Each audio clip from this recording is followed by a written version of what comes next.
ఈ సెప్టెంబర్ 7వ తారీఖు ఆదివారం మన తెలుగు రాష్ట్రాల్లో లూనర్ ఎక్లిప్స్ అంటే చంద్రగ్రహణం ఉందనే విషయం అందరికీ తెలిసిందే. గ్రహణం అంటేనే చాలా మందికి పట్టింపులు ఉంటాయండి, కానీ అది ప్రెగ్నెంట్ ఉమెన్ వరకు వచ్చేసరికి భయాలుగా తయారవుతుంటాయి. కాబట్టి వీటి గురించి సైన్స్ ఏమంటుందో ఈరోజు వీడియోలో చూద్దాం. హాయ్, నేను మీ doctor Mounika, obstetrician and gynaecologist. గ్రహణం టైంలో బయటికే వెళ్ళకూడదు, గ్రహణాన్ని నేరుగా చూడకూడదు, ఏమి తినకూడదు, తాగకూడదు, నిద్రపోకూడదు అండ్ గ్రహణం విడిచిన తర్వాత వెంటనే స్నానం చేయాలనే విషయం ఎవరో ఒకరు మీకు చెప్పే ఉంటారు. ఇదంతా బాగానే ఉందండి, కానీ ప్రెగ్నెంట్ ఉమెన్ వరకు వచ్చేసరికి ఇవి ఏమైనా పాటించకపోతే మిస్క్యారేజెస్ అవుతాయనో, లోపల బేబీకి అవయవ లోపాలు వస్తాయనో, లేకపోతే ఇంకేదైనా హాని జరుగుతుందనో చాలా మంది నమ్ముతుంటారు. కాబట్టి ఈరోజు దీని గురించి మాట్లాడదాం. లోపల బేబీ తయారయ్యేటప్పుడు ఆర్గానోజెనిసిస్ అంటే అవయవాలు తయారవడం అనేది ఫస్ట్ 2 monthsలో మాక్సిమం కంప్లీట్ అయిపోతుందండి. మిగతాది కూడా 5th month లోపల ఫినిష్ అయిపోతుంది. కాబట్టి దీని తర్వాత ఎటువంటి గ్రహణాలు వచ్చినా కూడా లోపల బేబీ యొక్క ఆర్గన్స్ని ఎఫెక్ట్ చేయలేదు.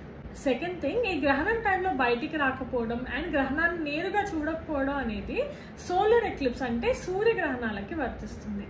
ఎందుకంటే సూర్యగ్రహణాల్లో సూర్యుడి నుంచి భూమి మీదకి వచ్చే సూర్యకిరణాలని మధ్యలో చంద్రుడు బ్లాక్ చేస్తాడు, కాబట్టి వచ్చే రేస్ ఓన్లీ హార్మ్ఫుల్ రేస్ మాత్రమే రీచ్ అవుతాయి. దీన్ని డైరెక్ట్గా మనం నేకెడ్ ఐతో చూసినప్పుడు మన కంటిలో ఉండే రెటీనా అనేది పర్మనెంట్గా డ్యామేజ్ అవ్వడం వల్ల సోలార్ రెటినోపతి అనే కండిషన్ డెవలప్ అవుతుంది.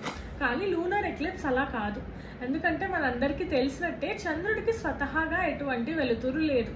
ఓన్లీ సూర్యకిరణాలు చంద్రుడి మీద పడ్డప్పుడు ఈ రిఫ్లెక్ట్ అయ్యే లైట్ని మాత్రమే మనం చంద్రకాంతి లాగా చూస్తాం.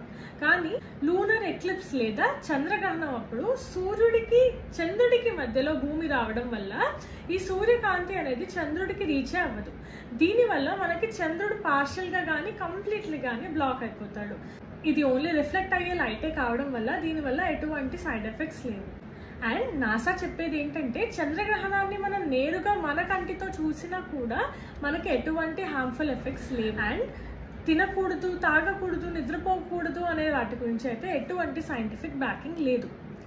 మీరు మీ ఆచారాలని కట్టుబాట్లని బట్టి ఇవన్నీ పాటిద్దాం అనుకుంటే ఎటువంటి ప్రాబ్లం లేదండి, మిమ్మల్ని ఎవరూ ఆపట్లేదు, ఇట్ ఈస్ ఆల్ ఫైన్.